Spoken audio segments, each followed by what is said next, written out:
ನಮಸ್ತೆ, ನೀವು ನೋಡ್ತಾ ಇದ್ದೀರಾ ಫಿಲ್ಮ್ ಬೀಟ್ ಕನ್ನಡ. ನಾನು ಯಶ್ವಂತ್.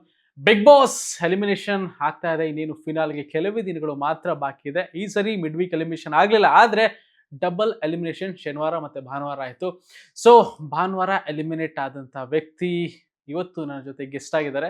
ಮನೆ ಒಳಗಡೆ ಇವ್ರನ್ನೆಲ್ಲ ಚಿಕ್ಕ ಹುಡುಗ ಅನ್ಕೊಂಡಿದ್ರು. ಹಂಗೆ ಒಂದು ಟಾಂಗ್ ಕೊಟ್ಟರು. ನಾನು ಚಿಕ್ಕ ಹುಡುಗ ಅಲ್ಲ, ನನಗೊಂದು ಮಗುನೂ ಇದೆ ಅಂತ. ಬೇರೆ ಯಾರು ಅಲ್ಲ, ಧನರಾಜ್ ಇವತ್ತು ನನ್ನ ಜೊತೆ ಇದ್ದಾರೆ. ಮಾತಾಡ್ಸೋಣ. ನಮಸ್ತೆ ಧನರಾಜ್. ಹಾಯ್. ಏನಿಲ್ಲ, ಚಿಕ್ಕ ಹುಡುಗ ಅಲ್ಲ, ಟಾಸ್ಕ್ ಅಲ್ಲಿ ಅವ್ರು ತೋರಿಸಿದ್ರು ಅಂದ್ರೆ ನೀವು ಒಳ್ಳೆ ಚಿಕ್ಕ ಹುಡುಗ ಅಲ್ಲ, ನೀವು ಅದು ಒಂದಿವ. ನಾನು ಇನ್ನು ಎಪಿಸೋಡ್ ಎಲ್ಲ ನೋಡೋದಕ್ಕಷ್ಟೇ. ನಾನು ಚಿಕ್ಕ ಹುಡುಗ ಅಲ್ಲ, ಹೇಳು, ನನಗೂ ಮಗು ಇದೆ. ಸಖತ್ ಟಾಂಗ್ ಅದು. ಸೊ ಅದಕ್ಕೆ ಲೀಡ್ ನಾನು ಧನರಾಜ್ ಬರ್ತಿದ್ದಂಗೆ ಇದೇ ಲೀಡ್ ತಗೋಬೇಕು ಅಂತ ಅನ್ಕೊಂಡಿದ್ದೆ. ನೀವು ಹೇಳೋ ಚಿಕ್ಕ ಹುಡುಗ ಅಂತ ಅಂತಿದ್ರು. ಟಾಸ್ಕ್ ಅಲ್ಲಿ ಇವನು ನಾನು ಪ್ರೂವ್ ಮಾಡಿ ಎಲ್ರಿಗೂ ಟಕ್ಕರ್ ಕೊಟ್ಟಿದ್ದಾನೆ ಅಂತ ಹೇಳ್ತಾರೆ. ಅಂದ್ರೆ ಚೇಂಜ್ ಇರಬೇಕು. ಎಕ್ಸ್ಪೆಕ್ಟ್ ಮಾಡೋದು ಹೇಳ್ಬಿಟ್ರೆ ಈ ಎಕ್ಸ್ಪೆಕ್ಟ್ ಇಂದ ನನ್ನ ಆ ಚೇಂಜ್ ಓಕೆ. ಆಕ್ಚುಲಿ ಧನರಾಜ್, ಈಗ ನಾನು ನೋಡ್ದಂಗೆ ನಾವು ಒಂದಷ್ಟು ಸಲ ಮೀಟ್ ಆಗಿದ್ವಿ, ನಾವು ಮಾತಾಡಿದ್ವಿ. ಧನರಾಜ್ ಒಂದು ಇನ್ನೋಸೆನ್ಸ್ ಅಂತ ನನಗೆ ಗೊತ್ತು. ಬಟ್ ಆ ಇನ್ನೋಸೆನ್ಸ್ ಬಿಗ್ ಬಾಸ್ ಮೇಲೆ ಹೆಂಗೆ ವರ್ಕ್ ಆಗುತ್ತೆ, ಯಾವ ಥರ ನಡೆಯುತ್ತೆ, ಎಷ್ಟು ದಿನಗಳ ಕಾಲ ಇರ್ತಾರೆ ಅನ್ನೋ ಒಂದು ಥಾಟ್ ನನಗೂ ಇತ್ತು. 100 ಕಂಪ್ಲೀಟ್ ಮಾಡ್ತಾರ, ಸೆಂಚುರಿ ಹೊಡಿತಾರ ಅಂತ. ಬಟ್ 100+ ಡೇಸ್ ಗ್ರೇಟ್ ಅಂತ ನನಗನ್ನಿಸ್ತು. ಈಗ ಬರ್ತಾ ಇರ್ಬೇಕಾದ್ರೆ ನಾನು ನೋಡಿದೆ, ಏನೋ ಒಂಥರ ಸ್ಯಾಡ್ ಆಗಿ, ಬೇಜಾರಾಗಿ, ಏನೋ ಮಿಸ್ ಮಾಡ್ಕೋತಿದ್ದೀನಿ ಅಂತ ಅನ್ನಿಸ್ತು. ಬಟ್ ಒಂದು ಜನಗಳ ಪ್ರೀತಿ ಅಂತೂ ಸಿಕ್ಕಿದೆ. ಹೊರಗಡೆ ಬರ್ತಿದ್ದಂಗೆ ವೆಲ್ಕಮ್ ಹೆಂಗಿತ್ತು, ಯಾರ್ಯಾರು ಫೋನ್ ಮಾಡಿದ್ರು, ಏನೇನು ಮಾತಾಡಿದ್ರಿ, ಏನ್ ಸಮಾಚಾರ ಅಂತ ಎಲ್ಲ 100 ಡೇಸ್ ಹೇಳಿದ್ರೆ 100+ ಕಾಲ್ ಕೂಡ 100+ ಅಲ್ಲೇ ಇದೆ. ಕಾಲ್ಗಳು ನಾನು ಎಲ್ರಿಗೂ ಆದಷ್ಟು ರಿಪ್ಲೈ ಮಾಡ್ತಾ ಇದ್ದೀನಿ. ಒಂದಷ್ಟು ಜನರಿಗೆ ರಿಟರ್ನ್ ಕಾಲ್ ಮಾಡ್ತಿದ್ದೀನಿ. ಮತ್ತೆ ದುರಹಂಕಾರ ಅಂತ ಅನ್ಕೋಬಾರ್ದಲ್ಲ. ನನ್ನ ಫ್ರೆಂಡ್ಸ್ ಎಲ್ಲ ಕಾಂಟ್ಯಾಕ್ಟ್ ಲಿಸ್ಟ್ ಅಲ್ಲಿ ಇವರೆಲ್ಲ ಇದ್ರ ಅಂತೇಳಿ ಅನ್ಸುತ್ತೆ. ತುಂಬಾ ಖುಷಿ ಕೊಟ್ಟದ್ದು ಅಂದ್ರೆ, ನಾನು ಬರ್ಬೇಕಾದ್ರೆ ತುಂಬಾ ಭಯ ಪಟ್ಟಿದ್ದೆ. ಏನೋ ಆಗಿದೆ ಹೊರಗಡೆ, ಅದಕ್ಕೆ ಹೊರಗಡೆ ಬರ್ತಿದ್ದೇನೆ ಅನ್ನೋ ಥರ. ಬಟ್ ಹೊರಗಡೆ ತೋರಿಸಿರೋ ಪ್ರೀತಿ ಏನಿದೆ, ಸಾರ್ಥಕ ಇಷ್ಟು ಒಂದು ಪ್ರೀತಿ ತೋರಿಸ್ತಿದಾರಲ್ಲ ಅಂತ ಏನು ಹೇಳ್ಬೇಕು ಅಂತಾನೆ ಗೊತ್ತಾಗಲ್ಲ. ಇದೊಂದು ಬಿಗ್ ಬಾಸ್ ಹೋಗೋದಕ್ಕಿಂತ ಮುಂಚೆ ಒಂದು ಲೋಕ, ಬಂದ ಮೇಲೆ ಇದೊಂದು ಮಾಯಾಲೋಕ ಅನ್ನೋ ಥರ. ಅದನ್ನ ಉಳಿಸ್ಕೊಳ್ಳೋ ಜವಾಬ್ದಾರಿ ಇನ್ನು ಜಾಸ್ತಿ ಇದೆ. ಇದೊಂದು ಹೌದು, ಈ ಹಂತಕ್ಕೆ ಬಂದಿರೋದು ಬಿಗ್ ಬಾಸ್ ವೇದಿಕೆ ಮುಖಾಂತರ ಈ ಹಂತಕ್ಕೆ ಬಂದಿದ್ದೀನಿ. ಇನ್ನು ಅದನ್ನ ಕಾಪಾಡ್ಕೊಳ್ಳೋ ಜವಾಬ್ದಾರಿ ದೇವ್ರು ನಂಗೆ ಇನ್ನೂ ಶಕ್ತಿ ಕೊಡ್ಬೇಕು. ಕೊಡ್ಲಿ. ಸ್ಟಾರ್ಟಿಂಗ್ ಹೋಗ್ತೀರಾ ವೇದಿಕೆ ಮೇಲೆ, ಸುದೀಪ್ ಸರ್ ಹತ್ರ ಒಂದಷ್ಟು ಮಾತಾಡಬೇಕಾದ್ರೆ ಸುದೀಪ್ ಸರೇ ಒಂದು ಚಮಕ್ ಕೊಡ್ತಾರೆ ನಿಮಗೆ. ಅಲ್ಲೇ ನಿಮಗೆ ಗಾಬರಿ ಬಿದ್ದೋಗ್ಬಿಟ್ಟಿರುತ್ತೆ. ಸೊ ಅದು ಹೋಗ್ತಿದ್ದಂಗೆ ಆಫ್ಟರ್ ದಟ್ ಅದಾಗುತ್ತೆ. ಸೊ ಎಲ್ಲ ಮಾತಾಡ್ತಾರೆ, ಕಳಿಸ್ತಾರೆ, ಹೋಗ್ತೀರಾ ಮನೆ ಒಳಗಡೆ. ಆ ಒಂದು ಇನ್ನೋಸೆನ್ಸ್ ಧನರಾಜ್ನೇ ನಾವು ನೋಡ್ತೀವಿ. ಜಗಳ ಆಡಲ್ಲ, ಏನೋ ಯಾರೋ ಜೋರ್ ಮಾತಾಡ್ತಿದ್ದಂಗೆ ಸ್ವಲ್ಪ ಒಂಚೂರು ಭಯ ಪಡ್ಕೊಳ್ಳೋ ಥರ, ಆ ಥರದ್ದೇ ನಾವು ಧನರಾಜ್ನ ನೋಡ್ತಾ ಇರ್ತೀವಿ. ಎಲ್ಲೋ ಆ ಒಂದು ಗಲಾಟೆನೇ ನೋಡ್ದಿರುವಂತ ಇದರಲ್ಲಿ ಖುಷಿಯಾಗಿದ್ದಂಥ ಕುಟುಂಬದಿಂದ ಬಂದು ಒಂದು ದೊಡ್ಡ ಗಲಾಟೆ ಕೇಳ್ತಿದ್ದಂಗೆ ನಿಮ್ಮ ಮೇಲೆ ಒಬ್ರು ಎಗ್ರು ಬೀಳ್ತಿದ್ದಾರೆ ಅಂತ ಅಂದಾಗ ಆ ಟೈಮಲ್ಲಿ ಹೆಂಗ ಅನಿಸ್ತಾ ಇತ್ತು? ನಾನು ಅದನ್ನೆಲ್ಲ, ಆದ್ರೆ ಇಂಥದ್ದೆಲ್ಲ ಸಿಚುವೇಶನ್ ಬರುತ್ತೆ, ಅವಾಗ ನೀವು ಹೇಗೆ ರಿಯಾಕ್ಟ್ ಮಾಡ್ಬೇಕು ಅನ್ಸುತ್ತೆ ಮಾಡಿ ಅನ್ನೋ ಥರನೇ. ನಾನು ಜಗಳ ಎಲ್ಲ ಆಡಲ್ಲ ಅನ್ನೋ ಥರ ಇದ್ದವನು. ನೋಡಿ, ಜಗಳ ಆಡಲ್ಲ ಅಂತ ಅಂದ್ರೂ ಕೂಡ ಅಲ್ಲಿ ಜಗಳ ಆಗೋ ಥರ ನನಗೆ ಸನ್ನಿವೇಶ ಆಗಿ ನಾನು ರಿಯಾಕ್ಟ್ ಮಾಡ್ತೀನಿ. ಅದು ನೋಡೋಕೆ ನನಗೆ ಅನ್ಸೋದು, ಏನ್ ಕಿರ್ಚಾಡಿದ್ದೀನಪ್ಪ ಅಂತ. ನಂಗದು ಇಷ್ಟನೂ ಇಲ್ಲ. ಆ ಥರ ರಿಯಾಕ್ಟ್ ಆಗಿದೆ ಅಂದರೆ ನಾವು ಓಪನ್ ಅಪ್ ಆಗಿದ್ದೀವಿ ಅಂತಾನೆ ಅರ್ಥ. ಸೊ ನಾನು ಬಿಗ್ ಬಾಸ್ಗೆ ಥ್ಯಾಂಕ್ಸ್ ಹೇಳ್ಬೇಕು. ಯಾಕಂದರೆ ನಾವೆಷ್ಟು ಓಪನ್ ಅಪ್ ಆಗ್ತೀವೋ ಅವಾಗ ನಾವು ಏನು ಅನ್ನೋದು ನಮ್ಗೆ ನಾವು ಅರ್ಥ ಮಾಡ್ಕೊಳೋಕೆ ಸಾಧ್ಯ ಆಗುತ್ತೆ. ಇಂಥ ಸಿಚುವೇಶನ್ ಬೇಡ, ಈ ಸಿಚುವೇಶನ್ ಹೋದ್ರೆ ನಾನು ಈ ಥರ ಆಗುತ್ತೆ, ಸೊ ಬೇರೆ ದಾರಿಲಿ ಹೋಗೋಣ ಅಂತಿದ್ದವನಿಗೆ ಪರವಾಗಿಲ್ಲ, ಇಂಥ ಸಿಚುವೇಶನ್ ಎಷ್ಟು ಬರಲಿ ಬೇಕಾದ್ರೆ ನಾನು ಫೇಸ್ ಮಾಡ್ತೀನಿ ಅಂತ ಬಿಗ್ ಬಾಸ್ ಕಲಿಸ್ಕೊಡುತ್ತೆ ಅಂತ ಅನಿಸ್ತು. ಸ್ಟಾರ್ಟಿಂಗ್ ಡೇಸ್ ಅಲ್ಲಿ ಜಿಂಕೆ ಅಂತ ಒಂದು ಟಾಸ್ಕ್ ಕೊಟ್ಟು ಎಲ್ಲೇ ಹೋದ್ರು ಜಿಂಕೆ ತರ ಜಿಗಿಬೇಕು, ಹಂಗೆ ಅಂತ ಜಿಂಕೆ ಅಂತ ಅಲ್ಲಿಂದಾನೆ ಶುರು ಆಗುತ್ತೆ. ಸೊ ಆ ಟೈಮಲ್ಲೇ ನಿಮಗೂ ಮತ್ತೆ ಲಾಯರ್ ಅವ್ರಿಗೂ ಒಂದು ಕ್ಲಾಶ್ ಆಗುತ್ತೆ. ಅವತ್ತಿಗೆ ಒಂದು ಅಗ್ರೆಸಿವ್ ಆಗಿರುವಂತ ಧನರಾಜ್ನ ನಾವು ನೋಡ್ತೀವಿ. ಏಯ್ ಅನ್ನೋದು, ಎಗರಾಡ್ಬೇಡ ಅಂದಾಗ ಎಗರಾಡೋದು, ಆ ಥರ ಎಲ್ಲ. ಸೊ ಆ ಟೈಮಲ್ಲಿ ಹೆಂಗ್ ಅನಿಸ್ತಾ ಇತ್ತು ಅವ್ರಿಗೆ? ಈಗ ಏನೇ ಮಾತಾಡಿದ್ರು ರಾಂಗ್ ಆಗೇ ಮಾತಾಡ್ತಾ ಇದ್ರು. ಸೊ ಒಂದಷ್ಟು ಕಂಟೆಸ್ಟೆಂಟ್ಗಳ ಮಧ್ಯೆ. ಸೊ ನಿಮ್ದು ಅಂತ ಸರದಿ ಬಂದಾಗ, ನಿಮ್ಮ ಹತ್ರ ನಾನು ಹಿಂಗ್ ಮಾತಾಡ್ತಿದ್ದೀನಿ ಅಂತ ಅಂದಾಗ, ಆ ಟೈಮಲ್ಲಿ ಅದು ಓಕೆ ಸೂಕ್ತ ಅಂತ ಅನಿಸ್ತಾ, ಇಲ್ಲ ನನಗೆ ಗೊತ್ತಿಲ್ದಂಗೆ ಅದೊಂದು ಆ ಧನರಾಜ್ ಕಾಣಿಸ್ಕೊಂಡ ಅಂತ ಅನಿಸ್ತಾ? ನಾನು ಆ ಇಶ್ಯೂ ಬಂದಾಗ ಅವ್ರು ಜಗದೀಶ್ ಸರ್ ಎಂತ ಆಟಾಡ್ಲಿಕ್ಕೆ ಬಿಡ್ತಾರ ಮಾರೆ, ಆಟಾಡ್ಲಿಕ್ಕೆ ಬಿಡುದಿಲ್ಲ. ನಮ್ಗೆ ಎಷ್ಟು ಟೆನ್ಷನ್ ಆಗ್ಬೇಡ. ನಾನ್ ಬೇರೆ ಉಸ್ತುವಾರಿ ಆಗಿದ್ದೇನೆ ಅಂತ ಬಂದಾಗ ಎಷ್ಟು ಖುಷಿ ಪಟ್ಟೆ. ಫಸ್ಟ್ ಟೈಮ್ ಉಸ್ತುವಾರಿ ಅಂತ. ನಾನು ಅಲ್ಲಿ ಬೆವರು ಹರಿಸ್ತಾರೆ ಅಂತ ನಂಗೇನ್ ಗೊತ್ತಿತ್ತು. ಎಲ್ಲ ಬಂದು ನನ್ ಮೇಲೆ ಎಗರ್ತಿದ್ದಾರೆ. ನಾನ್ ಯಾರ ಹತ್ರ ಚೆನ್ನಾಗಿ ಮಾತಾಡ್ತಿದ್ದೆ ಅವರೆಲ್ಲ ಬೈತಿದ್ದಾರೆ. ನಂಗೆ ಗೊತ್ತಿರ್ಲಿಲ್ಲ ಅದೆಲ್ಲ ಆದ್ಮೇಲೆ ಇವರೆಲ್ಲ ಚೆನ್ನಾಗಿ ಮಾತಾಡೋರು ಅಂತ. ನನ್ನ ಕಲ್ಪನೆಯಲ್ಲಿ ಇವ್ರು ಇಲ್ಲಿಂದ ಶುರು ಆಗುತ್ತೆ, ನಾನು ಎಲ್ಲರನ್ನ ಎದುರಾಕೊಂಡೆ ಅನ್ನೋ ತರ ನಾನು ಈ ಆಟದಲ್ಲಿ ಮಾತ್ರ ಅಲ್ಲ ಅಂತ. ಬಟ್ ಬಿಗ್ ಬಾಸ್ ಅಲ್ಲೂ ಕೂಡ ಬಂದು ಅವರು ಹೇಳುವಂತ ಸಲಹೆ ಇರ್ಬೋದು, ಅದು ನಮಗೆ ಒಂದು ಮೋಟಿವೇಟ್ ಮಾಡುತ್ತೆ. ನಂಗೆ ಈಗಲೂ ಅದೊಂದು ಬೇಜಾರಿದೆ, ನಾನು ಯಾಕೆ ಅಲ್ಲಿ ಅಸಿಸ್ಟೆಂಟ್ನ ತಗೊಂಡೆ. ನಂಗೆ ಗೊತ್ತಿರ್ಲಿಲ್ಲ ಅಲ್ಲ ಉಸ್ತುವಾರಿ ಫಸ್ಟ್ ಟೈಮ್ ಆಗ್ತಿರೋದು ಒಂದು ಆಟ ಟಾಸ್ಕ್ ಅಂತ ಬಂದಾಗ. ಅದಕ್ಕೆ ಬಿಗ್ ಬಾಸ್ ಇತಿಹಾಸದಲ್ಲಿ ಫಸ್ಟ್ ಟೈಮ್ ಉಸ್ತುವಾರಿಯಾಗಿ ಕೊಟ್ಟಿದ್ದೇವೆ ಅಂತ. ಎಲ್ಲ ಹೊಸದಾಗಿತ್ತು ಬಿಗ್ ಬಾಸ್ ಇತಿಹಾಸದಲ್ಲಿ ಫಸ್ಟ್ ಟೈಮ್ ಬಿಗ್ ಬಾಸ್ ಧ್ವನಿ ಕೇಳಿಸ್ತಿಲ್ಲ ಅಂದವ್ರು ನೀವೇ ಅಂತ. ಹಿಸ್ಟ್ರಿ ಕ್ರಿಯೇಟ್ ಮಾಡಕ್ ಶುರು ಮಾಡಿದೀನಿ ಅನ್ನೋ ತರ ಫೀಲ್ ಅಲ್ಲಿ ಶುರು ಆಯ್ತು. ಬಟ್ ಆ ಟೈಮಿಗೆ ಬೇಡವಾಗಿತ್ತು. ಬಟ್ ಜಗದೀಶ್ ಸರ್ ಅದೇ ಹೇಳ್ತಾರಲ್ಲ, ಮರುದಿನ ಬಂದು ಹೆಂಗೆ ನೋಡಿದ್ಯಾ ನಿನ್ನ ಹೀರೋ ಮಾಡಿದ್ ನಾನು ಅದೊಂದು ಬೇರೆ ಆಯ್ತಾ. ಬರ್ತಾರೆ ಎಷ್ಟು ಇರೋ ಅಷ್ಟು ಕ್ಯಾಮರಾ ಜೊತೆ ಒಂದೊಂದು ನಿಮಿಷ ಎಲ್ಲ ಮಾತಾಡ್ಕೊಂಡ್ ಬರ್ತಾರೆ. ಒಂದೊಂದು ಕ್ಯಾಮರಾದಲ್ಲಿ 5-5 ನಿಮಿಷ ಮಾತಾಡ್ಕೊಂಡ್ ಬರ್ತಾರೆ. ಬಂದು ಸುಮ್ಮನೆ ಬರ್ತಾರೆ. ಧನರಾಜ್ ಏನ್ ಮಾಡ್ತೀನಿ, ಸ್ನಾನ ಮಾಡ್ಬೇಕಷ್ಟೇ, ಬೇಗ ಮಾಡೋ, ನಾನು 20 ಕ್ಯಾಮರಾದಲ್ಲಿ 28 ಕಂಟೆಂಟ್ ಕೊಟ್ಟಿದ್ದೀನಿ, ನೀನ್ ಏನ್ ಮಾಡ್ತಿದ್ಯಾ ಬಟ್ ಆ ಮನುಷ್ಯ ಎಂಟರ್ಟೈನ್ಮೆಂಟ್ ಮತ್ತೆ ಏನಾದ್ರು ಮಾಡ್ಬೇಕು ಅನ್ನೋದು ಇತ್ತಲ್ಲ, ಮಾಡ್ತಿದ್ರು. ಬಟ್ ಜಗಳ ಅಂದಾಗ ಅಂಡ್ ಅದಾದ್ಮೇಲೆ ನಿಮ್ಮ ರಜತ್ ಒಂದು ಮಧ್ಯೆ ನಡೆಯುತ್ತೆ. ಸೊ ಅದು ಕಾಮಿಕ್ ಆಗಿ ತಗೊಂಡು ಹೋಗ್ಬೇಕು ಅಂತ ಅನ್ಕೋತೀರಾ, ಬಟ್ ಅದು ಅಗ್ರೆಷನ್ಗೆ ಚೇಂಜ್ ಆಗುತ್ತೆ. ಸೊ ಅದಾದ್ಮೇಲೆ ಮತ್ತೆ ಅವ್ರ ಬಗ್ಗೆ ಏನು ಹೇಳಿದಾಗ ಟಿವಿ ಇರುತ್ತೆ, ಮತ್ತೆ ಬಂದು ಗುದ್ದದು. ಸೊ ಅಲ್ಲೂ ಮತ್ತೆ ಇನ್ನೊಂದು ಇಷ್ಟ ಆಗೋದೇ ಇದಕ್ಕೆ ಕಾಮಿಕಲ್ ಆಗಿ ತಗೋಬೇಕು ಅಂತ ಅಂತೀರ ಅಂತಾರ. ಅದು ಕಾಮಿಕಲ್ ಆಗಿ ಇತ್ತು, ಲಾಸ್ಟಿಗೆ ನನ್ನೇ ಕಾಮಿಕ್ ತರ ಆಯ್ತು. ನಾನು ಅನ್ಕೊಂಡಿರ್ಲಿಲ್ಲ ರೀ. ಅದು ಕೂಡ ರಜತ್ ಅವ್ರ ಮೇಲೆ ಸಿಟ್ಟು ಬಂದಿದ್ದು ನನಗೆ, ಹನುಮಂತನ ನೆರಳಲ್ಲಿದ್ದಾನೆ ಅಂತ ಹೇಳಿದ್ದು, ಮತ್ತೆ ಸರಿಯಾದ ನಿರ್ಧಾರ ತಗೊಳ್ಳೋದಿಲ್ಲ ಅಂತ. ಆ ವಿಷಯಕ್ಕೆಲ್ಲ ನಂಗೆ ಸಿಟ್ಟು ಬಂತು. ನಾನೇನು ಅವ್ರ ನೆರಳಲ್ಲಿರ್ತಾನೆ ಅಂದ್ರೆ ನನ್ನ ಆಟ ನಾನು ಆಡ್ತಿಲ್ವಾ ಅನ್ನೋ ಥರ.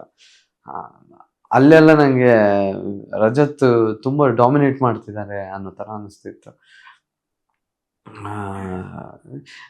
ಆ ವಿಚಾರ ಬಂದಾಗ ನನಗೆ ಆ ಸುದೀಪ್ ಸರ್ ಬಂದು ಹೇಳಿದಾಗಲೇ ಗೊತ್ತಾದ್ದು ನನ್ನಿಂದಲೇ ತಪ್ಪು ಶುರುವಾಗಿದೆ ಅಂತ. ಹಾಗೆ ಮಾಡಬಾರ್ದಿತ್ತು ಅನ್ನೋದು ಗೊತ್ತಾಗಿತ್ತು. ಮತ್ತು ರಜತ್ ಅವರಿಗೂ ಕೂಡ ನನ್ನ ಹತ್ರ ಒಂದು ಒಳ್ಳೆ ಬಾಂಡಿಂಗ್ ಇತ್ತು. ಪಾಪ ಅವ್ರು ಹೇಳ್ತಿದ್ರು, ಧನು ಹತ್ರನೇ ನಾನು ಫ್ರೆಂಡ್ಶಿಪ್ ಮಾಡ್ಕೊಳ್ಳೋದು ಅಂತ. ಆ ಜಗಳ ಆದಾಗ ನನಗೂ ಅನಿಸ್ತಿತ್ತು ಈ ಮನುಷ್ಯನ ಹತ್ರ ಜಗಳ ಆಡಬಾರ್ದು ಅಂತ. ನಾನು ಹೇಳ್ಕೊತಿರ್ಲಿಲ್ಲ. ಆ ಮನುಷ್ಯನಿಗೂ ಈ ಧನು ಯಾಕೆ ಹಿಂಗೆ ಆಡ್ತಾನೆ ಅಂತ ಆಗ್ತಿತ್ತಂತೆ. ಇಬ್ರಲ್ಲೂ ಆ ರೀತಿಯ ಒಂದು ಅನಿಸ್ತಿತ್ತು. ಅದನ್ನ ಹೇಳ್ಕೊತಿರ್ಲಿಲ್ಲ, ಜಗಳ ಕನ್ವರ್ಟ್ ಆಗ್ತಿತ್ತು. ಒಂದ್ಸಲ ನೀನು ಹೊಡೆದ್ಬಿಟ್ಟು ಅದನ್ನ ನಾನು ಹೋಗ್ತೀನಿ ಅನ್ನೋ ಥರ ಅಂದು ಅಲ್ಲಿಗೆ ನಾನು ಸ್ಟಾಪ್ ಮಾಡಿದೆ. ಯಾಕಂದ್ರೆ ಆ ಥರದ್ದು ಪರಿಸ್ಥಿತಿ ಬರೋದು ಬೇಡ ಅಂತ. ಟಿವಿ ಹತ್ರ ಒಂದು ಕಡಿಮೆ ನೋಡ್ಬೇಕಾದ್ರೆ ಸುಮ್ಮನೆ ಕಾಮಿಡಿಯಾಗಿ ಹೋಗೋಣ, ಇದನ್ನು ಇಲ್ಲಿಗೆ ಮುಗಿಸೋಣ ಅಂದ್ರೆ ಅಲ್ಲೂ ಕೂಡ ಕಳಪ ಅಂದಾಗ ಎಲ್ಲರೂ ಕೂತಿರ್ತಾರೆ, ಎದ್ದು ಬರ್ಲಿಕ್ಕಿಲ್ಲ ಅಂತ ನಾನು ಏನ್ ಮಾಡ್ತೇವೆ ಮಾಡು ಅಂತ ಹೇಳಿ ಎದ್ದು ಬಂದು ಹೊಡಿಯೋದು ಬಿಡುವ ಮುಂದಕ್ಕೆ. ಆ ಟೈಮಲ್ಲಿ ಗಾಬರಿ ಅನ್ನೋದಕ್ಕಿಂತ ನಂಗೆ ಫ್ಯಾಮಿಲಿ ನೆನಪಾಯ್ತು. ಅವ್ರು ನೋಡಿದ್ರೆ ಏನ್ ತಿಳ್ಕೊಳ್ಳೋರು ಅಂತ. ಮತ್ತೆ ನನಗೆ ನಿಜವಾಗ್ಲೂ ಇಂಟ್ರೆಸ್ಟ್ ಇರಲಿಲ್ಲ ಆ ವ್ಯಕ್ತಿ ಜೊತೆ ಜಗಳ ಆಡಬೇಕು ಅಂತ. ನನಗೆ ಆಗ ಅನಿಸಿದ್ದು, ತುಂಬ ಸಿಟ್ಟಿದೆಯಲ್ಲ, ಈ ಸಿಟ್ಟಾಗಿ ಇಟ್ಕೊಂಡು ಏನು ಮಾಡ್ತಾರೆ ಈಗ. ನಾನಾದರೆ ಓಕೆ, ಬೇರೆಯವ್ರ ಹತ್ರ ಆದರೆ ಮತ್ತೆ ರಿಯಾಕ್ಟ್ ಆಗ್ಬೋದು ಹಾಗೆ ಹೀಗೆ ಅಂತ ಅನಿಸ್ತಿತ್ತು. ಆಮೇಲೆ ಸುದೀಪ್ ಸರ್ ಬಂದು ಹೇಳಿದ್ದು ಎಷ್ಟು ಖುಷಿ ಆಯಿತು ಗೊತ್ತಾ. ರಜತ್ ಜೊತೆ ಮಾತಾಡಬೇಕು ಅಂತ ಅನಿಸ್ತಿತ್ತು ಒಳಗಡೆಯಿಂದ. ಅವ್ರಿಗೂ ಧನರಾಜ್ ಜೊತೆ ಮತ್ತೆ ಮಾತಾಡಬೇಕು ಅಂತ ಅನಿಸ್ತಿತ್ತು. ಅದರ ನಡುವೆ ಈ ಒಂದು ಜಗಳ. ಆ ಜಗಳಕ್ಕೆ ಬ್ರೇಕ್ ಬಿತ್ತು, ನಾವಿಬ್ರು ಮಾತಾಡಿದ್ವಿ. ಅಲ್ಲಿಂದ ರಜತ್ ಏನೇ ಇದ್ರು ಧನ್ರಾಜ್ ತಮ್ಮನಾಗೆ, ಧನ್ರಾಜ್ ನನ್ನ ತಮ್ಮನ ಥರ ಅಂತ ಖುಷಿ ಇದೆ. ನೀವು ಈ ಚಿಕ್ಕ ವಯಸ್ಸಿಂದ ಯಾರ ಹತ್ರನೂ ಜಗಳನೇ ಮಾಡಿಲ್ವಾ? ಸ್ಕೂಲ್ ಡೇಸ್, ಕಾಲೇಜ್ ಡೇಸ್, ಏನಾರ ಸಣ್ಣ ಪುಟ್ಟ ವಿಚಾರ ಜಗಳ ಅನ್ನೋದೇ ಇಲ್ವಾ ಅಂತ? ಕೋಪ ಅಂತ ಇದೆ, ಬೈಯೋದು ಅಂತ ಸುಮ್ಮನೆ ಕೂತ್ಕೊ, ಭಾಷೆ ಇಲ್ವಾ ನಿಂಗೆ, ಇಷ್ಟೇ. ಹೇಳಿ, ಏನೇನೆಲ್ಲ ಬೈತೀರಾ? ಸುಮ್ಮನೆ ಕೂತ್ಕೋ ಬೈಯೋದು. ಭಾಷೆ ಇಲ್ವಾ ನಿಂಗೆ ಬೈಯೋದು. ನನಗೆ ಸುಮ್ಮನೆ ನಾಲಿಗೆ ಬಿಗಿ ಹಿಡಿದು ಮಾತಾಡು.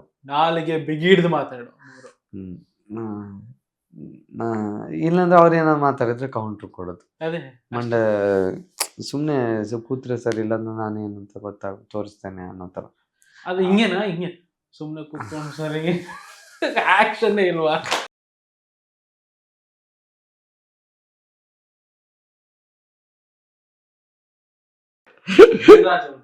ಇಲ್ಲ, ನಾನೇನು ಗೊತ್ತು, ಕಾಲೇಜಲ್ಲಿ ಒಬ್ರು ಮಾಸ್ಟ್ರು ಸರಿಯಾಗಿ ಪಾಠ ಮಾಡ್ತಿಲ್ಲ ಅಂತ ಹೇಳಿ ಇಡೀ ಕ್ಲಾಸ್ನವರು ಸೇರಿ ಅವ್ರನ್ನ ತೆಗಿಬೇಕು ಅಂತ ಡಿಸೈಡ್ ಮಾಡ್ತಾರೆ. ಅಂದ್ರೆ ಕಂಪ್ಲೇಂಟ್ ಮಾಡ್ಬೇಕು ಅಂತ.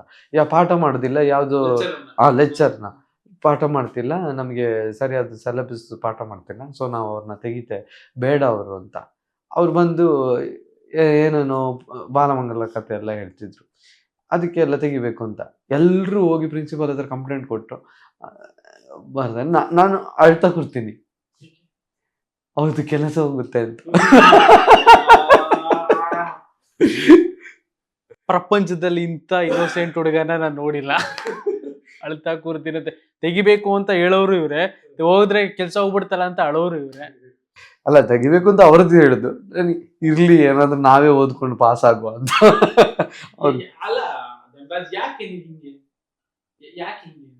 ನಾನು ಇದ್ದಿದ್ದೆ ಹೀಗೆ, ಗೊತ್ತಾಗ್ತಿದೆ ನಂಗೆ. ಬಟ್ ಇದೇ ನಿಮ್ಮ ಒಂದು ವೀಕ್ನೆಸ್ ಅಂತ ಅನ್ಸಲ್ವಾ ನಿಮ್ಗೆ? ಅನ್ಸ್ತಲ್ಲ ನಂಗೆ. ಈಗ ಬಿಗ್ ಬಾಸ್ ಅಲ್ಲಿ ಬಂದಾಗ, ಹೊರಗಡೆ ಬಂದಾಗ ಅನಿಸ್ತು, ನಾನು ಎಕ್ಸೆಪ್ಟ್ ಮಾಡ್ಕೋತಿದ್ದೀನಿ. ನೀನ್ ಫಸ್ಟ್ ಆಫ್ ಆಲ್ ಎಲ್ರು ಬಂದು ಹೇಳಿದ್ರು, ನೀನ್ ಯಾಕೆ ಅಷ್ಟೊಂದು ಅಳ್ತೀಯ, ಅಂಥದ್ದೇನಾಗಿರುತ್ತೆ ಅಂತ. ಆಮೇಲೆ ನನ್ನನ್ನು ನಾನು ಆಳೋ ಇದರಿಂದ ಈ ಕಡೆ ಬಂದು ಒಂದಷ್ಟು ವಿಚಾರಗಳಲ್ಲಿ ನಾನು ಧೈರ್ಯವಾಗಿ ನಿಲ್ಬೇಕು ಅಂತ ಅನಿಸ್ತಿತ್ತು. 3ನೇ ವೀಕಲ್ಲಿ ನಾನು ಶಿಶಿರ್ ಅವರಿಗೆ ಡಿಸ್ಲೈಕ್ ಮಾಡ್ತೀನಿ, ನನಗೆ ಈ ಥರ ಕ್ಯಾಪ್ಟನ್ಸಿ ಇಷ್ಟ ಆಗಲ್ಲ ಅನ್ನೋ ಥರ ಮಾತಾಡಕ್ಕೆ ಬರ್ತೀನಿ. ಮೋಕ್ಷಿತ್ ಅವರು ನಗಕ್ಕೆ ಬರ್ತಾರೆ, ಏನು ಕಿಸಿತೀರ, ಏನು ಕಿಸಕ್ಕಾಗಲ್ಲ ಅಂದ್ಕೊಂಡಿದ್ದೀರ ನನ್ನ ಹತ್ರ ಅನ್ನೋ ಥರ ಮಾತಾಡ್ತೀನಿ. ಅಲ್ಲಿಂದ ನನಗೆ ಏನೋ ಒಂಥರ ಜೋಶ್ ಬೇರೆ ಇರುತ್ತೆ. ಬಟ್ ಸಡನ್ನಾಗಿ ಕ್ಯಾಪ್ಟನ್ಸಿ ಟಾಸ್ಕ್ ಅಂತ ಬರುತ್ತಲ್ಲ, ಎಲ್ಲರೂ ನನ್ನ ಮೇಲೆ ಮುಗಿ ಬೀಳ್ತಾರೆ. ಅದು ಲೈಫಲ್ಲಿ ಫಸ್ಟ್ ಟೈಮ್ ನನಗೆ. ಗೌತಮಿ ಅವರು, ಮೋಕ್ಷಿತ್ ಅವರು ಕ್ಯಾಪ್ಟನ್ಸಿ ಫೋಟೋ ತೆಗೆಯೋ ವಿಚಾರದಲ್ಲಿ ನಾನು ವಾಶ್ ಬೇಸಿನ್ ಹತ್ರ ಹೋಗಿ ವಾಪಸ್ ಹೇಳ್ತೀನಿ. ನನಗೆ ವಾಪಸ್ ನಾನು ಡೌನ್ಫಾಲ್ ಆಗಿದ್ದ ಆವಾಗ. ನಂಗೆ ಅಷ್ಟೊಂದು ಜನರನ್ನ ನನಗೆ ಅಷ್ಟು ಜನ ಒಬ್ಬರು ಹೇಟ್ ಮಾಡೋದೇ ನನಗೆ ತಡ್ಕೊಳಕ್ಕಾಗಲ್ಲ. ಅಷ್ಟು ಜನ ನನ್ನ ಹೇಟ್ ಮಾಡ್ತಾರೆ ಅಂದಾಗ ನನಗೆ ಎಲ್ಲ ಬಾಣ ನನಗೆ ಚುಚ್ತಾ ಇದೆ. ನಾನು ಕ್ಯಾಪ್ಟನ್ಸಿ ಈ ಏನಿದೆ ಆ ಒಂದು ಪ್ರೋಸೆಸ್, ಅದ್ರಲ್ಲಿ ನನ್ನನ್ನು ತಗೊಳ್ಳೋಕ್ಕೆ ಸಾಧ್ಯ ಇಲ್ಲ ಅನ್ನೋ ಥರ ಅನ್ನಿಸ್ತು, ಇಷ್ಟೊಂದು ಹೇಟ್ರೆಡ್ ಇಟ್ಕೊಂಡು. ಆಮೇಲೆ ಮತ್ತೆ ನಾನು ಕಮ್ ಬ್ಯಾಕ್ ಆಗ್ತೀನಿ. ಒಟ್ಟಿನಲ್ಲಿ ಬಿಗ್ ಬಾಸ್ ತುಂಬ ಪಾಠ ಕಲಿಸಿದೆ. ನಾನು ಅದಕ್ಕೆ ಲಾಸ್ಟ್ ಹೋಗ್ಬೇಕಾದ್ರೆ ಹೇಳಿದ್ವಿ, ಈ ಅಳೋ ಒಂದು ಏನಿದೆ ಅದನ್ನು ಗೆದ್ದು ಬರೋಕ್ಕೆ ಆಗಲಿಲ್ಲ. ಮತ್ತೆ ಆ ಎಮೋಷ್ನಲ್ಗೆ ಹೋಗ್ತಿದ್ದೇನೆ. ಅದು ಏನಕ್ಕೆ ಅಂತ ಗೊತ್ತಾಗ್ತಿಲ್ಲ, ನಿಜವಾಗ್ಲೂ ಈಗಲೂ ಅರ್ಥ ಆಗ್ತಿಲ್ಲ. ನಾವು ಅಳ್ಬಾರ್ದು ಈ ಸಿಚುವೇಶನಲ್ಲಿ ಅಂತ ಅನ್ಕೋತೀನಿ, ಆದರೂ ಕಣ್ಣಲ್ಲಿ ನೀರು ಬರುತ್ತೆ. ನನ್ನನ್ನು ನಾನು ಎಲ್ಲರೂ ವೀಕ್ ಅಂದ್ಕೋತಾರೆ ಅನ್ನೋದು ನೀವು ಹೇಳ್ತಿದ್ದೀರಲ್ಲ, ಅದು ಗೊತ್ತಾಗ್ತಿದೆ. ನಾನು ಯಾವಾಗ ಕೂಗ್ತೀನಿ ಅದಾಗ ವೀಕ್ ಅಂತ ಅನಿಸುತ್ತೆ, ಬಟ್ ಇನ್ನು ಎದುರಿಸ್ಬೇಕು. ಎದುರಿಸ್ತೇನೆ. ಬಿಗ್ ಬಾಸ್ ಮನೆಯಲ್ಲಿ ಒಂದಷ್ಟು ದಿನಗಳ ಕಾಲ ಇರ್ತೀರಾ, ಒಂದಷ್ಟು ಫ್ರೆಂಡ್ಶಿಪ್ ಮಾಡ್ತೀರಾ. ಸೊ ಮತ್ತೆ ಇನ್ನೊಂದು ಫ್ರೆಂಡ್ಶಿಪ್ ಆಗದೆ ನಿಮ್ಮ ದೋಸ್ತ ಹನುಮಂತು ಬಂದಾಗ. ಸೊ ಸ್ಟಾರ್ಟಿಂಗ್ ಹೊರಗಡೆ ಹನುಮಂತು ರಿಯಾಲಿಟಿ ಶೋಸ್ಗಳೆಲ್ಲ ಮಾಡಬೇಕಾದ್ರೆ ಹನುಮಂತು ಬಗ್ಗೆ ಇದ್ದಂಥ ಒಪಿನಿಯನ್ ಏನು? ನಿಮ್ಮ ಒಂದು ಫ್ರೆಂಡ್ಶಿಪ್ ಸ್ಟಾರ್ಟ್ ಆದಮೇಲೆ ಹನುಮಂತ ಮೇಲೆ ಬಂದಂಥ ಒಪಿನಿಯನ್ ಏನು? ನನಗೆ ಹನುಮಂತಣ್ಣಂದು ಸಾಂಗ್ಸ್ ಕೇಳಿದ್ದೆ. ಹನುಮಂತಣ್ಣ ಹಳ್ಳಿಯಿಂದ ಬಂದಿರೋ ಹುಡುಗ, ಅವ್ರು ಈ ರೀತಿ ಇದ್ದಾರೆ ಅನ್ನೋದು. ಬಟ್ ತೀರಾ ಜಾಸ್ತಿ ಏನು ಗೊತ್ತಿರಲಿಲ್ಲ, ಅಷ್ಟೇ ಗೊತ್ತಿದ್ದಿತ್ತು ನನಗೆ. ಅವ್ರು ಮಾತಾಡೋ ಸ್ಟೈಲಿನ ನೋಡಿದ್ದೀನಿ. ಯಾವುದೋ ಒಂದು ವಿಡಿಯೋ ರೀಲ್ಸಲ್ಲಿ ಎಲ್ಲೋ ಇವರಿಗೆ ಸಪೋರ್ಟ್ ಮಾಡಿ, ಅವರಿಗೆ ಸಪೋರ್ಟ್ ಮಾಡಿ ಅಂದಾಗ ಬರ್ತ್‌ಡೇ ವಿಶಸ್ ಅಂಥದ್ದೆಲ್ಲ ನೋಡಿದ್ದೀನಿ. ಹನುಮಂತು ಗೊತ್ತು. ಅಷ್ಟೇ ಬಿಟ್ರೆ ತೀರಾ ಪರ್ಸನಲ್ ಆಗಿ ಏನು ಗೊತ್ತಿರಲಿಲ್ಲ. ಆ ವ್ಯಕ್ತಿ ಬಂದಾಗ ನನಗೆ ಇನ್ನೋಸೆಂಟ್ ಇದೆ ಅನ್ನೋದು ಗೊತ್ತಿತ್ತು. ಮತ್ತೆ ಊಟ ಮಾಡಬೇಕಾದ್ರೆ ಬಿಗ್ ಬಾಸಿಗೇನೆ ಹೇಳ್ತಾರೆ, ನಾವು ಊಟ ಮಾಡ್ತೀನ್ರಿ ಆಮೇಲೆ ಅಂಥದ್ದೆಲ್ಲ ಮಾಡಿದಾಗ ನನಗೆ ಫಸ್ಟಿಗೆ ಅನಿಸಿದ್ದು, ಈ ವ್ಯಕ್ತಿ ಇಲ್ಲಿದ್ದರೆ ಮನೆಯವರಿಂದ ಬೈಸ್ಕೋತಾರೆ. ಅಂದರೆ ಏನಾದರೂ ವಿಚಾರಕ್ಕೆ ಬೈಸ್ಕೊಳ್ಳೋ ಚಾನ್ಸಸ್ ಇದೆ. ಅಂದರೆ ಸ್ವಿಮ್ಮಿಂಗ್ ಪೂಲಿಂದ ನೀರು ಮುಖ ತೊಳೆಯೋದು, ಅದಕ್ಕೆ ಯಾರಾದರೂ ಬೈಯೋದು, ಅದು ನನಗೆ ಆಗ್ತಿರ್ಲಿಲ್ಲ. ಎಲ್ಲೋ ಒಂದು ಕಡೆ ಬೈಬೋದು ಅಂತ. ಈವನ್ ಲಾಸ್ಟ್‌ಗೂ ಕೂಡ ನಾನು ಅವರು ಹಾರ್ಲಿಕ್ಸ್ ಕಪ್ ಸ್ವಿಮ್ಮಿಂಗ್ ಪೂಲಲ್ಲಿ ಹೀಗೆ ತೊಳೆಯೋದು. ದೋಸ್ತ ಬೇಡದು, ಏಯ್ ನಿಂಗೇನಾಗುತ್ತೋ ಏನಾಗುತ್ತೆ ಸುಮ್ಮನೆ ದೋಸ್ತ, ನಿಂಗೆ ಯಾರ ಬೈದ್ರೆ ನಂಗೆ ಆಗಲ್ಲ ದೋಸ್ತ ಅಂತ ನಾನು. ದೋಸ್ತ ಏನು ದೋಸ್ತ, ನನ್ನ ಜೀವನ ಇದು, ಅವ್ರು ಯಾರು ನನ್ನ ಹತ್ರ ಹೇಳಕ್ಕೆ ಅಂತ. ಮೋದಿ ಬ್ರಷ್ ಮಾಡ್ತಾರ ಅದರಲ್ಲಿ ಒಂಥರ ಮಜ್ಜಾ ಕ್ಯಾರೆಕ್ಟರ್ ಅದು. ನನ್ನ ಪ್ರಕಾರ ಅದನ್ನ ತಡೆ ಹಿಡಿಬಾರ್ದು. ನೀನು ಹಾಗೆ ಮಾಡಬೇಡ, ಹೀಗೆ ಮಾಡಬೇಡ. ಅವರು ಕೂಡ ಹೇಳಿದ ಮಾತು ಕೇಳಲ್ಲ. ಆ ಕ್ಯಾರೆಕ್ಟರ್ ಹೇಗಿದೆ ಹಾಗೆ ಬಟ್ ಅವ್ರು ಹಂಗ್ ಬೆಳೆದು ಬಂದಿದ್ದಾರೆ, ಅದನ್ನ ಹಂಗೆ ಬಿಟ್ಬಿಡ್ಬೇಕು ಅನ್ನೋದು. ಲುಂಗಿ ಅಂಗಿ ಕೆಲವರು ಅದನ್ನ ಹೇಳ್ತಾರೆ, ಸ್ಟ್ರಾಟಜಿ ಮಾಡ್ತಿದ್ದಾನ ಅವನು, ಅವ್ನಿಗೆ ಗೊತ್ತಿದೆ ಹಾಗೆ ಹೀಗೆ ಅಂತ. ಬಟ್ ಅಷ್ಟೇ ಕ್ಲೆವರ್ ಅಂತ ಅನ್ಸಲ್ವಾ? ಆ ಒಂದು ಜಡ್ಜ್ಮೆಂಟ್ ಅವೆಲ್ಲ ನೋಡ್ತಾ ಇದ್ರೆ ತುಂಬಾ ಕ್ಲೆವರ್, ಬುದ್ಧಿವಂತಿಕೆ ಜಾಸ್ತಿ. ನಾನು ಆ ಬುದ್ಧಿವಂತಿಕೆಯನ್ನು ಯಾವ ರೀತಿ ಯೋಚನೆ ಮಾಡ್ತೇನೆ ಅಂದರೆ, ನಾವೆಲ್ಲ ಓದಿದ ಒಂದು ಸಿಸ್ಟಮ್ಯಾಟಿಕ್ ಎಜುಕೇಷನ್ ಸ್ಟೈಲಲ್ಲಿ ಅವರು ಜನರ ಜೊತೆ ಬೆರೆತು ಬಂದಿರುವಂಥ ಬುದ್ಧಿವಂತಿಕೆ. ಆ ಬುದ್ಧಿವಂತಿಕೆ ಬೇರೆ, ಈ ಬುದ್ಧಿವಂತಿಕೆ ಬೇರೆ. ಹಾಗಾಗಿ ಹನುಮಂತನ ಸ್ಪೆಷಲ್ ಆಗಿ ಕಾಣಿಸ್ತಾರೆ. ಬಟ್ ಎಲ್ಲೋ ಹನುಮಂತು ನಿಮ್ಮ ದೋಸ್ತ, ನಿಮ್ಮ ದೋಸ್ತಿ ಎಲ್ಲ ಓಕೆ, ಆ ಕ್ಲೆವರ್ನೆಸ್ ಓಕೆ. ಬಟ್ ಎಲ್ಲೋ ಒಂದ್ ಕಡೆ ನಿಮಗೆ ಹನುಮಂತು ಮೋಸ ಮಾಡದ ಅಂತ ಅನಿಸ್ಲಿಲ್ವಾ?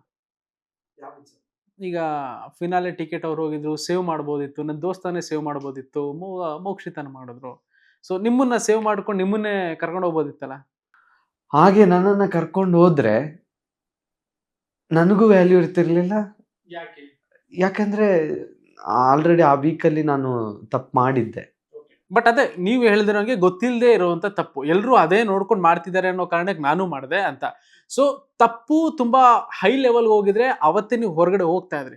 ಬಟ್ ಬಿಗ್ ಬಾಸ್ ಅದನ್ನ ಕ್ಷಮಿಸಿದ್ದಾರೆ ಅಂಡ್ ನೀವು ಅದನ್ನ ವಾಲಂಟಿಯರ್ ಒಪ್ಕೊಂಡಿದ್ದೀರಾ. ನನ್ನ ಹೆಸರನ್ನು ತಗೊಂಡು ನಾಮಿನೇಷನ್ಗೆ ನನ್ನ ಹೆಸರನ್ನು ತಗೊಳ್ಳಿ, ಕನ್ಸಿಡರ್ ಮಾಡಿ ಅಂತ ನೀವಾಗ ಒಪ್ಕೊಂಡಿದ್ದೀರಾ ವಿಡಿಯೋ ನೋಡ್ತಿದ್ದಂಗೆನೆ.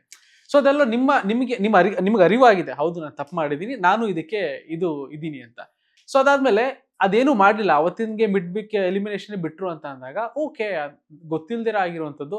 ಇಷ್ಟು ಜೊತೆಲೆ ಊಟ ಮಾಡಿದೀವಿ, ಜೊತೆಲೆ ಮಲಗಿದೀವಿ, ಜೊತೆಲೆ ಸ್ನಾನ ಮಾಡಿದೀವಿ, ಓಕೆ ಕರ್ಕೊಂಡು ಹೋಗೋಣ ನನ್ನ ದೋಸ್ತಾನು ಅಂತ ಒಂದು ಯೋಚನೆ ಮಾಡಿದ್ರೆ ಇವತ್ತು ನೀವು ಇಷ್ಟು ಬೇಗ ಕುತ್ಕೊಂಡು ನನ್ನ ಜೊತೆ ಇಂಟರ್ವ್ಯೂ ಆಗ್ತಿರ್ಲಿಲ್ಲ. ಹನುಮಂತನ ಒಂದು ಟಾಸ್ಕ್ ವಿಚಾರದಲ್ಲಿ ಪಂಚಾಯಿತಿ ಮಾಡಬೇಕಾದ್ರೆ ಅದನ್ನು ಒಪ್ಕೊಳ್ಳದೆ ಇದ್ದಾಗ ಒಂದು ಸ್ಟೇಟ್ಮೆಂಟ್ ಕೊಡ್ತಾರೆ, ಅದು ರದ್ದಾದರೆ ಆಗಲಿ, ನನ್ನ ಉಸ್ತುವಾರಿ ಮಾಡ್ಬೇಕಾದ್ರೆ ರದ್ದಾದರೆ, ಟಾಸ್ಕ್ ರದ್ದಾದರೆ ಆಗಲಿ ಅನ್ನೋ ಥರ. ಅದಕ್ಕೆ ಸುದೀಪ್ ಸರ್ ಒಂದು ಕ್ಲಾಸ್ ತಗೋತಾರೆ. ಇನ್ನೊಂದು ಸಲ ಟಾಸ್ಕನ್ನು ಡಿಸೈನ್ ಮಾಡೋರಿಗೆ ರೆಸ್ಪೆಕ್ಟ್ ಕೊಡದೇ ಇದ್ದು ರದ್ದಾಯಿತು ಅಂತ ಅಂದರೆ ನಿಮ್ಗೆ ಎಷ್ಟು ಫಾಲೋವರ್ಸ್ ಇರಲಿ, ನಾನು ನಿಮ್ಮನ್ನು ಮನೆಯಿಂದ ಆಚೆ ಕಳಿಸ್ತೀನಿ ಅಂತ ಒಂದು ವಾರ್ನಿಂಗ್ ಕೊಡ್ತಾರೆ. ಆ ಥರ ಮಾತಾಡೋದು ತಪ್ಪು ಅಂತ. ಈ ವಿಚಾರದಲ್ಲೂ ಅದೇ ಥರ ಆಗಿತ್ತು. ಒಂದು ಟಾಸ್ಕ್ ಅಂತ ಬಂದಾಗ, ಒಂದು ಮಿಡ್ ವೀಕ್ ಎಲಿಮಿನೇಷನ್ ರದ್ದಾಗುತ್ತೆ ಅಂದಾಗ, ಬಹುಶಃ ರದ್ದಾಗೋದು ವಿಚಾರವಾಗಿ ನಾನು ಎಷ್ಟೇ ಸಾರಿ ಕೇಳಿದ್ರು, ರದ್ದಾಗಿದೆ, ಅದು ನನ್ನಿಂದನೇ ಆಗಿದೆ. ನನ್ನಿಂದ ರದ್ದಾಗಿದೆ ಅನ್ನೋ ವಿಚಾರ ಮಿಡ್ ವೀಕ್ ಎಲಿಮಿನೇಷನಲ್ಲಿ ರದ್ದಾಗಿರೋದು ಹನುಮಂತ ನನಗೆ ಅದು ಒಂದು ನೆಗೆಟಿವ್ ಕಪ್ ಮಾರ್ಕ್ ಆಗಿ ಕಾಣಿಸಿರ್ಬೋದು. ನಂಗೆ ಗೊತ್ತಿಲ್ಲ, ನಾನು ಅದರ ಬಗ್ಗೆ ಚರ್ಚೆ ಮಾಡೋಕ್ಕೆ ಹೋಗಲಿಲ್ಲ. ನನಗೆ ಅದು ಅವರ ಅನಿಸಿಕೆ ಏನಿದೆ ಅದು ಅವರ ಅನಿಸಿಕೆ. ಅದನ್ನು ನನಗೆ ಮೋಸ ಆಗಿದೆ ಅನ್ನೋ ಥರ ನಾನು ಯಾವತ್ತೂ ತಿಳ್ಕೊಳ್ಳಲ್ಲ, ಅದರ ಬಗ್ಗೆ ಹೇಳೋಕ್ಕೂ ಹೋಗಲಿಲ್ಲ.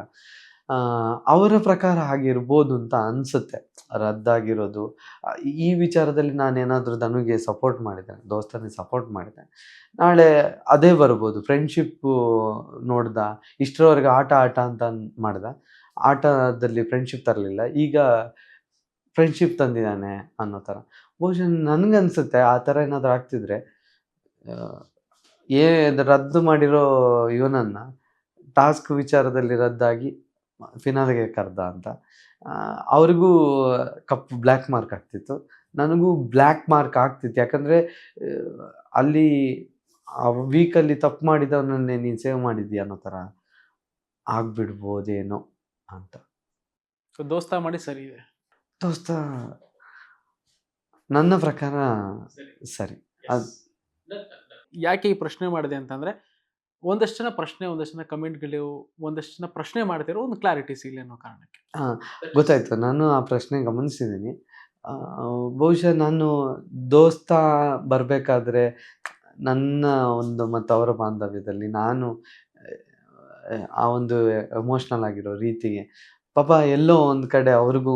ಬಟ್ ಇನ್ನೊಂದು ಇದಕ್ಕೆ ಆ್ಯಡ್ ಮಾಡ್ತೀನಿ, ಏನು ಅಂತಂದ್ರೆ, ಯಾವುದೋ ಒಂದು ಟೈಮ್ ನೀವು ಇಬ್ರು ಕನ್ವರ್ಸೇಷನ್ ಮಾಡ್ಬೇಕಾದ್ರೆ ಇದೊಂದಾಗುತ್ತೆ, ದೋಸ್ತ ಸುದೀಪ್ ಸರ್ ಕೈ ಹಿಡ್ಕೊಂಡ್ರೆ ಈ ಕಡೆ ನನ್ನ ಕೈ ಇರಲಿ, ಈ ಕಡೆ ನಿನ್ನ ಕೈ ಇರಲಿ ಅನ್ನೋದು, ರನ್ನರ್ ವಿನ್ನರ್ ಯಾರೊಬ್ರು ಆಗ್ಲಿ ಅಂತ.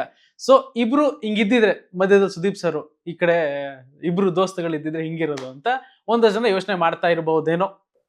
ನಾನು ಆ ಪ್ಲೇಸಲ್ಲಿ ಕೂತಾಗ ದೋಸ್ತನಿಗೆ ಹೇಳ್ತೀನಿ ಸೀರಿಯಸ್ ಆಗಿರು ಅಂತ. ಆ ದೋಸ್ತ ಸೀರಿಯಸ್ ಆಗೇ ಇರೋದಿಲ್ಲ, ಅದಕ್ಕೆ ಹಿಂಗಾಗಿರೋದು. ನಾನು ಹೇಳೋದೇ ಹೇಳ್ತೀನ. ಅಕಸ್ಮಾತ್ ಆಗಿಲ್ಲ ಅಂದ್ರೆ ಸುದೀಪ್ ಸರ್ ಸೆಟ್ ಎಲ್ಲ ಕ್ಲೋಸ್ ಆದ್ಮೇಲೆ ಸುದೀಪ್ ಸರ್ ಹತ್ರ ರಿಕ್ವೆಸ್ಟ್ ಮಾಡ್ಕೊಂಡು ಒಂದು ಫೋಟೋ ತಗೊಳ್ಳೋಣ ಅಂತ ಹಂಗೆ ಆಗೋ ತರ ಆಯ್ತು. ಈಗ ಆ ಸ್ಥಳದ ಮಹಿಮೆ ಇದೆಯಲ್ಲ, ಅದು ಬೇರೆ ತರ. ನಿಮ್ಗೆ ಗೊತ್ತಿಲ್ಲ ಅದ್ರ ಪವರ್. ಕೇಳಿಸ್ಕೊಂಡ್ವಿ ನಾವು, ನೀವು ನಿಮ್ಮ ಮಡದಿ ಏನ್ ಹೇಳಿದ್ರಿ ಅನ್ನೋದು ಕೇಳಿಸ್ಕೊಂಡ್ವಿ ಅಲ್ಲ. ಅಂತ ಪವರ್ಫುಲ್ ಜಾಗದಲ್ಲಿ ನಾವ್ ಹೇಳಿದ್ದೆಲ್ಲ ಆಗತ್ತೆ ಅದು ಇದು ಅಂತ ಹೇಳ್ಬಿಟ್ಟು ಹೇಳ್ರಿ ಅಂತಂದ್ರೆ ನಿಮ್ ಬಾಯಿಂದಾನೇ ಬರ್ಲಿ. ಏನ್ ಹೇಳಿದ್ರಿ? 2025ರಲ್ಲಿ ಒಂದು ಮಗು ಮಾಡೋಣ ಕೇಳಿದೆ. ಇಲ್ಲ, ಅದು ಅವಳಿಗೆ ಒಂದು ಸುಮ್ಮನೆ ಅವಳು ನಾಚಿಕೆ ನೋಡೋದಕ್ಕೆ ಖುಷಿ ಆಗತ್ತೆ. ತಿಂಗಳಾದ್ಮೇಲೆ ಸಿಕ್ಕಿದೆ ಅಂತ ಸುಮ್ಮನೆ ರೇಗಿಸಿದ್ದು ಅಷ್ಟೇ. ಅದ್ರ ನಮ್ಮ ಊರಿನ ಆಶಾ ಕಾರ್ಯಕರ್ತರು ಬಂದು ಕಾಲ್ ಮಾಡೋರು ನಂಗೆ, ಏನಂತ? ಹುಷಾರು ಅಂತ, ಈಗ ತಾನೇ ಮತ್ತೆ ಮಗು ಆಗಿದೆ ಅಂತ. ಈಗ ತಾನೇ ಮಗು ಆಗಿದೆ, ಸ್ವಲ್ಪ ಹುಷಾರು ಅಂತ. ಸದ್ಯ ಯಾವ ತಂಟೆಗೆ ಹೋಗ್ಬೇಡ. ಒಂದು ಇನ್ನೋಸೆಂಟ್ ಧನರಾಜ್ ಜೊತೆ ಒಂದು ತುಂಟತನದ ಧನರಾಜ್ ಇದ್ದಾನೆ. ನೈಸ್. ಸೊ ಇವಾಗೇನು ಹುಷಾರಿಲ್ಲ, ಇವಾಗೇನು ಹುಷಾರಿಲ್ಲ ಅನ್ನೋ ತರ ಇಲ್ಲ. ಯಾರು ಹುಷಾರ್ ಅಂತ ಹೇಳಕ್ ಚಾನ್ಸು ಇಲ್ಲ.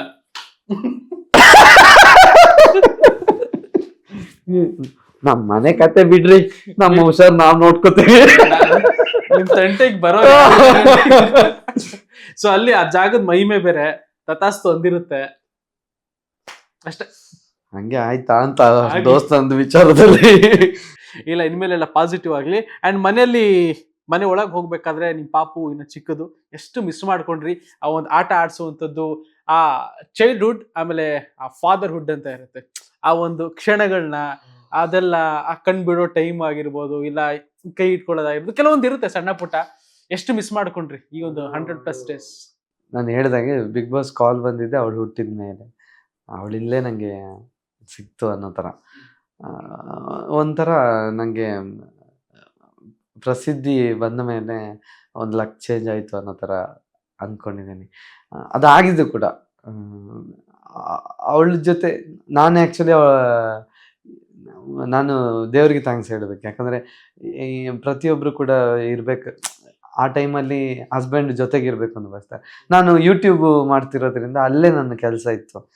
ಮೊದಲೆಲ್ಲ ಯಾವ ಕಂಪ್ನಿಯಲ್ಲಿ ಕೆಲಸ ಮಾಡಬೇಕಿತ್ತು, ಈಗ ಅಲ್ಲೇ ಇತ್ತು. ಅಲ್ಲೇ ಇದ್ಕೊಂಡು ರಾತ್ರಿ ಎಲ್ಲ ಮಗಳು ಹತ್ತಾಗ ನನಗೆ ಅದು ಅವಳನ್ನ ಸಮಾಧಾನ ಮಾಡೋದೇ ದೊಡ್ಡ ಖುಷಿ.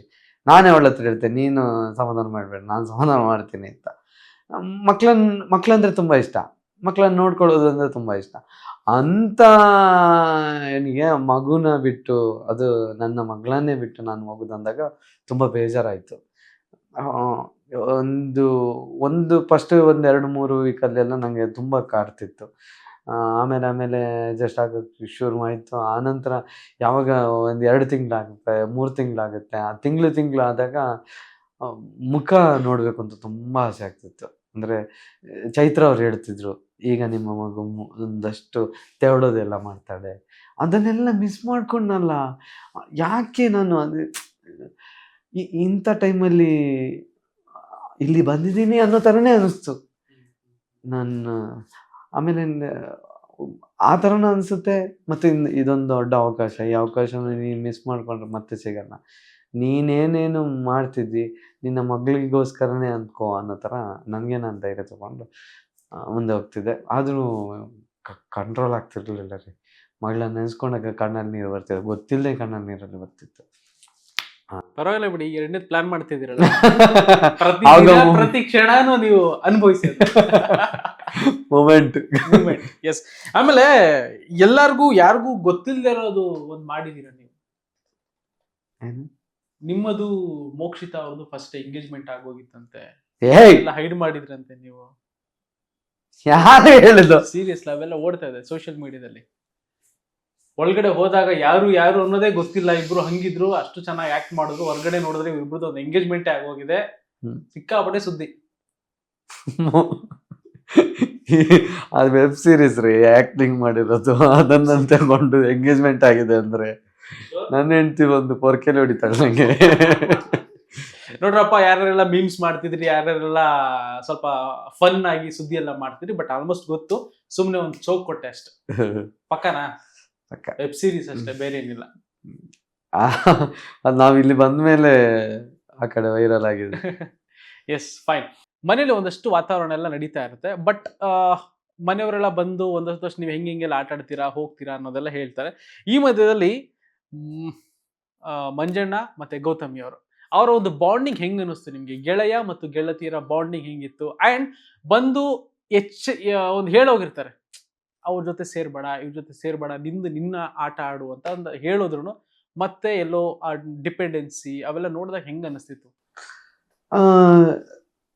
ಫಸ್ಟಿಗೆ ನಾನು ಅದು ಅಂದ್ರೆ ಅವ್ರ ಫ್ರೆಂಡ್ಶಿಪ್ ಅದ್ರಲ್ಲಿ ಏನಿದೆ, ಅವರ ಆಟದ ಜೊತೆ ಫ್ರೆಂಡ್ಶಿಪ್, ನಾವ್ ಹೇಗೆ ಹನುಮಂತನ ಜೊತೆ ಇದ್ದು, ಅದು ಭವ್ಯ ಮತ್ತು ತ್ರಿವಿಕ್ರಮ್ ಹೇಗಿರ್ತಾರೋ, ಯಾರೋ ಒಂದು ಮೆಂಟಲಿ ಸಪೋರ್ಟ್ ಆಗಿರೋರು, ಅಥವಾ ಒಂದು ಯಾರ ಕಷ್ಟಕ್ಕೆ ಸ್ಪಂದಿಸೋರು ಜೊತೆಗೆ ಇದ್ದಾಗ ಖುಷಿ ಆಗುತ್ತೆ ಅನ್ನೋದಿದ್ರೆ ಅದು ಪ್ಯೂರ್ ಫ್ರೆಂಡ್ಶಿಪ್ ಕೂಡ ಆಗುತ್ತೆ. ಅಂಥದ್ದೇ ನಡೀತಾ ಹೋಗುತ್ತೆ. ಬಟ್ ಯಾವಾಗ ಮಂಜು ಅವರು ಚೂರು ಸ್ಲೋ ಡೌನ್ ಆಗ್ತದೆ, ವೀಕೆಂಡಲ್ಲಿ ಒಂದಷ್ಟು ಅವರಿಗೆ ಸಲಹೆಗಳು ಸಿಗ್ತದೆ, ಅದನ್ನ ರಿಸೀವ್ ಮಾಡ್ಕೋತಾರೆ ಅಂತ ಅನ್ಸುತ್ತೆ, ಬಟ್ ವೀಕಲ್ಲಿ ಸೋಲ್ತಾರೆ. ಈ ಥರನೇ ಆಗ್ತಿತ್ತು. ಒಂದು ಎಪಿಸೋಡಲ್ಲಂತೂ ನನಗೆ ಆಯಿತು, ಈಗ ಮಂಜು ಅವರು ಈ ವೀಕ್ ಅಂತೂ ತುಂಬ ಸರಿ ಹೋಗ್ತಾರೆ, ಅದು ಫ್ಯಾಮಿಲಿ ನೋಡಿ ಬಂದು ಅಪ್ಪ ಹೇಳಿರೋ ಮಾತುಗಳೆಲ್ಲ ಕೇಳಿದಾಗ ಸರಿ ಹೋಗ್ತಾರೆ ಹಾಗೆ ಹೀಗೆ ಅಂತ. ಅದ್ಯಾವುದೋ ಮೈಕ್, ಆ ವೀಕಲ್ಲಿ ಮೈಕ್ ಹಾಕೋದನ್ನು ಮರ್ತೋಗಿರ್ತಾರೆ, ಅದಕ್ಕೆ ಪನಿಷ್ಮೆಂಟ್ ಆಗಿ ಯಾರನ್ನಾದ್ರೂ ತಗೋಬೇಕು, ಅವ್ರ ಕೆಲಸ ಮಾಡಬೇಕು ಅಂತ ಅಂದಾಗ ಯಾರನ್ನ ಆಯ್ಕೆ ಮಾಡಿದಾಗ ಗೌತಮಿ ಅವರು ತಗೋತಾರೆ. ನಾನು ಹೋಗಿ ಕೇಳ್ತೀನಿ, ನೀವು ಮತ್ತೆ ಅದನ್ನು ಇದು ಮಾಡ್ತಾರೆ. ನನಗೆ ನನ್ನ ಸ್ಟ್ರಾಟಜಿ ಅನ್ನೋ ಥರ ಹೇಳಿದರು. ಅವಳು ಕೆಲಸ ಹೇಗೆ ಏನಾದ್ರು ಕೊಟ್ಟರು, ಕೆಲಸ ಆಗಿರುತ್ತೆ, ಅದು ಕೆಲಸ ಕಡಿಮೆ ಇರುತ್ತೆ, ಅದಕ್ಕೆ ನಾನು ಅವ್ರ ಹೆಸರು ತಗೊಂಡೆ ಅಂತ. ಬಟ್ ಅದು ಮಂಜು ಅವರಿಂದನೇ ಆಗಿರೋ ತಪ್ಪು ಅಂತ ಅನಿಸುತ್ತೆ. ಯಾಕಂದರೆ ಗೌತಮಿ ಅವರು ಕರೆಕ್ಟ್ ಇದ್ದಾರೆ, ಅವರು ಏನು ಹೇಳಬೇಕು ಅನ್ನೋದಿದೆ. ಅಂದರೆ ನನ್ನ ಸಲಹೆ ಏನಿದೆ ಅದು ನಿಮಗೆ ಒಳ್ಳೆಯದು, ನೀವು ಆಲ್ಮೋಸ್ಟು ಈಗ ನಿಮ್ಮ ಆಟಕ್ಕೆ ತೊಂದರೆ ಆಗ್ತಿದೆ ಅಂದರೆ ಅದರಿಂದ ದೂರ ಆಗೋದು ಒಳ್ಳೆಯದು, ಹಾಗೆ ಹೀಗೆ ಅಂತ ಅಂದಾಗ ಅವರು ಕೇಳಿಬಿಟ್ಟು ಸರಿ ಹೋಗ್ತಿತ್ತು. ನನಗೆ ಅನಿಸ್ತಿದ್ದು ಈ ರೀತಿ. ಬಟ್ ವೀಕೆಂಡಲ್ಲೂ ಕೂಡ ಬರುತ್ತೆ, ಮಂಜು ಅವರೇ ನೀವು ಈ ರೀತಿ ಮಾಡೋದ್ರಿಂದ ಗೌತಮಿ ಅವರಿಗೆ ಅದು ಮೈನಸ್ ಆಗ್ಬೋದು ಅಂತ. ಸಾಕಷ್ಟು ವಿಚಾರಗಳನ್ನ ಮಾತಾಡಿದ್ರಿ, ಸಾಕಷ್ಟು ಅನುಭವನ ಕಲ್ತ್ಕೊಂಡು ಬಂದಿದ್ದೀರಾ. So what next Dhanraj, what next life? What next ಅಂತ ಬಂದಾಗ ಒಂದಷ್ಟು ಗುಡ್ ನ್ಯೂಸ್ ಕೊಡ್ತೀರಾ? ಏನ್ರಿ ನಾನು ಇರೋದು ಅದಕ್ಕೆ ಅನ್ನೋ ಕ್ಷೇತ್ರದ ಮಯ. ಇನ್ನು ಯೂಟ್ಯೂಬ್ ಅದು ಅಲ್ಲಿಂದಲೇ ಬಂದಿರೋದು, ಅದನ್ನು ಕಂಟಿನ್ಯೂ ಮಾಡಬೇಕು. ಸೋಷಿಯಲ್ ಮೀಡಿಯಾದಲ್ಲಿ ಕಂಟೆಂಟ್ ಕ್ರಿಯೇಟ್ ಮಾಡೋದು ಒಂದು ಸ್ಟೆಪ್ ಡಿಫ್ರೆಂಟ್ ಆಗಿ ಮಾಡಬೇಕು ಅನ್ನೋ ಯೋಚನೆ ಇದೆ. ಮೊದಲು ಹೇಗಿತ್ತು ಆ ಒಂದು ಸ್ಟೈಲ್ಗಿಂತ ಡಿಫ್ರೆಂಟ್ ಆಗಿರಬೇಕು. ಆಬ್ವಿಯಸ್ಲಿ ಗೊತ್ತು, ಜನರು ಹೊಸ ನನ್ನ ಇಷ್ಟಪಡೋರು, ಪ್ರೀತಿಸೋರು ನಂಗೆ ಜೊತೆ ಆಗಿದ್ದಾರೆ. ಅವರಿಗೆ ನಾನೇನು ಅನ್ನೋದನ್ನು ಇನ್ನಷ್ಟು ಅರ್ಥ ಮಾಡಿಸ್ಬೇಕು, ಅದರಲ್ಲಿ ನಾನು ಗೆಲ್ಲಬೇಕು. ನಂಗೊಂದಷ್ಟು ಪ್ಲ್ಯಾನ್ಸ್ ಇದೆ, ಆ ಪ್ಲ್ಯಾನು ಪ್ರೋಸೆಸ್ಸಲ್ಲಿದೆ. ಅದು ಆದಷ್ಟು ಬೇಗ ಹೇಳೋ ಸಮಯ ಬೇಗ ಬರಲಿ, ನೋಡೋಣ. Thank you so much. ಸಾಕಷ್ಟು ವಿಚಾರಗಳನ್ನ ಮಾತಾಡಿದ್ರಿ, ಹಂಚ್ಕೊಂಡ್ರಿ. ಆಫ್ಟರ್ 100 ಡೇಸ್ ನಾವು ಲಾಸ್ಟ್ ಸಿನಿಮಾ ಪ್ರಮೋಷನ್ ಸಿಕ್ಕಿದ್ವಿ, ಈಗ ಮತ್ತೆ ಸಿಕ್ಕಿದ್ದೀವಿ. ನೆಕ್ಸ್ಟ್ ಸಿಗ್ತಾ ಹೋಗೋಣ ಅಂತ ಹೇಳ್ತಾ ಇಷ್ಟೊತ್ತು ಟೈಮ್ ಕೊಟ್ಟು ಮಾತಾಡಿದ್ರ ಫಿಲ್ಮ್ ಬೀಟ್ಗೆ. Thank you so much Dhanraj. Thank you. ನೀವು ಅನ್ಕೊಂಡದೆಲ್ಲ ಆಗಲಿ. Thank you film beat. ನೋಡಿದ್ರಲ್ಲ ಧನರಾಜ್ ಆಚಾರ್ ಅವರ 100+ ಡೇಸ್ ಬಿಗ್ ಬಾಸ್ ಮನೆಯಲ್ಲಿ ಎಷ್ಟರ ಮಟ್ಟಿಗೆ ಇತ್ತು ಅಂತ. ಅಂಡ್ ಒಂದ್ ರೀತಿಯಲ್ಲಿ ಎಂಟರ್ಟೈನ್ ಆಗಿ ಕೂಡ ಇತ್ತು. ಒಂದಷ್ಟು ಜನ ಪ್ರಶ್ನೆ ಮಾಡೋರಿಗೆ ಒಂದು ನೇರವಾದ ಉತ್ತರ ಕೂಡ ಈ ಒಂದು ಸೆಗ್ಮೆಂಟ್ ಅಲ್ಲಿ ಸಿಕ್ತು ಅಂತ ಹೇಳ್ತಾ ಈ ಎಪಿಸೋಡ್ ನಿಮಗೆ ಇಷ್ಟ ಆಗಿದೆ ಅಂತ ಅನ್ಕೊಳ್ತಾ ನೆಕ್ಸ್ಟ್ ಎಪಿಸೋಡ್ ನಲ್ಲಿ ಮತ್ತೆ ಸಿಗ್ತೀನಿ. ನೋಡ್ತಾ ಇರಿ ಫಿಲ್ಮ್ ಬೀಟ್ ಕನ್ನಡ.